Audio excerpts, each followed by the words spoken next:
అందరికీ నమస్కారం. పవన్ కళ్యాణ్ రాజీనామా తీవ్ర షాక్‌లో నాయకులు. ఈ విషయాలను తెలుసుకునే ముందు వీడియో మీరు కంప్లీట్‌గా చూడండి. అప్పుడే మీకు కంప్లీట్ ఇన్ఫర్మేషన్ ఏంటో అర్థమవుతుంది. అదేవిధంగా చాలామంది వీడియో చూస్తున్నారు కానీ సబ్స్క్రైబ్ చేసుకోవడం మాత్రం మర్చిపోతున్నారు. దయచేసి సబ్స్క్రైబ్ చేసుకోండి. సబ్స్క్రైబ్ చేసుకోవడం వల్ల నేను చేసే ప్రతి ఒక్క అప్డేట్ మీరు ముందుగానే పొందగలుగుతారు. అదేవిధంగా చాలామంది లైక్ చేయడం మర్చిపోతున్నారు. దయచేసి లైక్ చేయండి. లైక్ చేయడం వల్ల ఈ ఇన్ఫర్మేషన్ అనేది మనం చాలా మందికి రీచ్ చేసిన వాళ్ళు అవుతాం.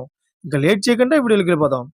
ఫ్రెండ్స్, దేశవ్యాప్తంగా సంచలనంగా మారిన తిరుమల లడ్డు వివాదంపై సుప్రీంకోర్టు ఏపీ ప్రభుత్వంపై మొట్టికాయలు వేసిన విషయం తెలిసిందే.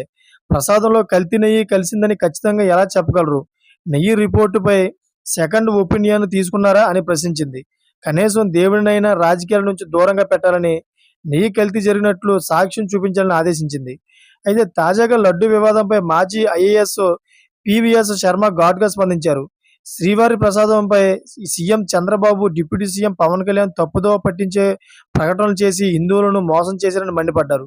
భక్తుల విశ్వాసాలను దెబ్బతీసే విధంగా టీటీడీ దేవస్థానంపై ప్రతికూల అభిప్రాయం ఏర్పరిచేలా ప్రయత్నించినందుకు ఇద్దరు బాధితులేనని పేర్కొన్నారు.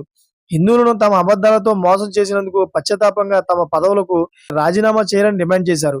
అయితే ఈ విషయం తెలుసుకున్న పవన్ కళ్యాణ్ ఫ్యాన్స్ మాత్రం తీవ్ర కోపంలోటి తెలుస్తుంది. ఎందుకంటే ఒక వ్యక్తి పవన్ కళ్యాణ్‌ని రాజీనామా చేయడం అంటే ఆశ్చర్యం వ్యక్తం చేస్తుందని చెప్పేసి కొంతమంది అయితే చెప్పడం జరుగుతుంది. Thank for watching friends.